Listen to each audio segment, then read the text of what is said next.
There is big news tonight about the pipeline project Canadian taxpayers own. The estimated cost of completing the Trans Mountain pipeline expansion has ballooned from $7.4 billion to $12.6 billion. That's in addition to the more than $4 billion the federal government spent to buy the project from Kinder Morgan.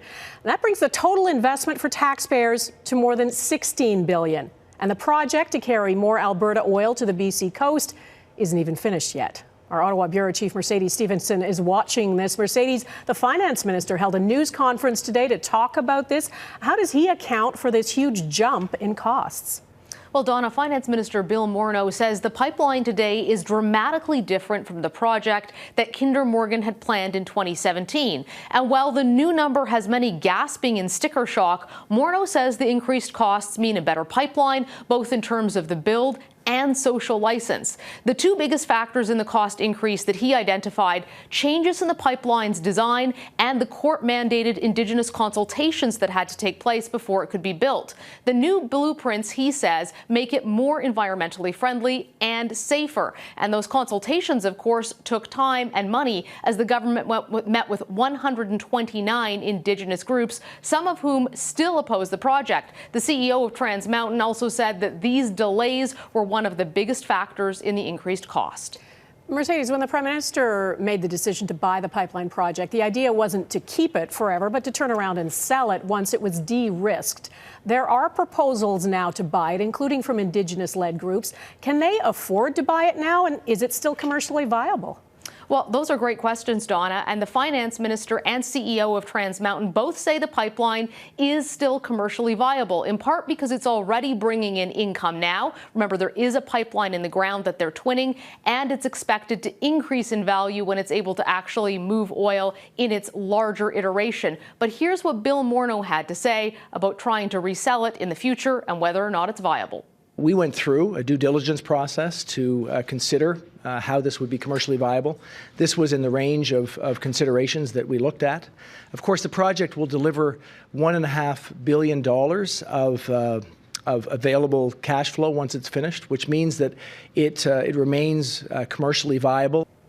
This pipeline expansion has been promised for years as a way to get Alberta oil out to markets other than the U.S., and there have been all kinds of delays up till now. Now this $5 billion increase. What's the latest timeline, Mercedes, on when it will get built and when it might be sold?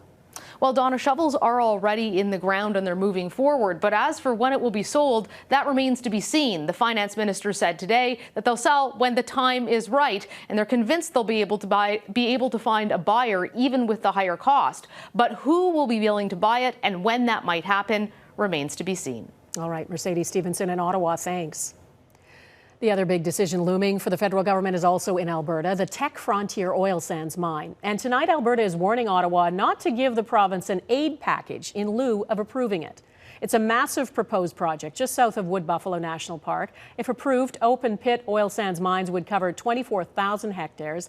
At peak operation, it would produce 260,000 barrels of bitumen every day. It's got all the necessary approvals. All it needs now is a yes from Ottawa. But there is plenty of pressure, including from Liberal MPs, to say no. As Heather Yourex-West explains, the Alberta government warned today that would be a huge mistake.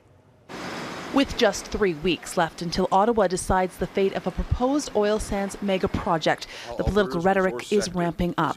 Let me be clear, from Alberta's perspective, and we have made this clear with the federal government, this will be a clear indication on how serious the Prime Minister is and his government to working towards unity in this country. An independent review panel has already recommended the $20 billion Teck Frontier mine proposal be approved. The company has signed agreements with 14 Indigenous groups in the area. But for a government committed to achieving net zero emissions by 2050, clearing the way for a project that would increase carbon emissions from the oil sands is complicated. The challenge that the feds have is, what does that mean to the Paris commitments? Also, they're taking heat from environmentalists because they bought Trans Mountain and they're pushing Trans Mountain through. Now they've got this frontier mine on the other side. In our view, on Friday, the provincial government responded to reports that Ottawa was considering a compensation package for Alberta workers in the event Cabinet rejects Teck. But the federal finance minister says no decisions have been made. The issues around Teck Frontier are separate and distinct. That's going through a process that's going to to the cabinet. It's unrelated to the work that I'm doing on thinking about how we can make sure that Alberta continues to have a robust economy. Alberta's government is calling for the mine's approval on its own merits, asking that the project not be politicized in any way, though warning that if it's rejected, there will be a political price to pay. And Heather joins me now. Heather, some other companies are abandoning their investments in the Alberta oil sands. I understand Teck itself has not made a final decision on whether it will even go ahead with this project. Yeah, that's right. Teck CEO has said that even after federal approval, the project needs 3 conditions to be met before the company will go ahead. It needs TMX to be finished, it needs an investment partner, and it needs oil prices to go up. So there is a very real chance that this mega project never moves forward, approval or not. But that doesn't diminish the political stakes here between Alberta and Ottawa. Donna? All right, Heather Yourex-West in Calgary. Thanks.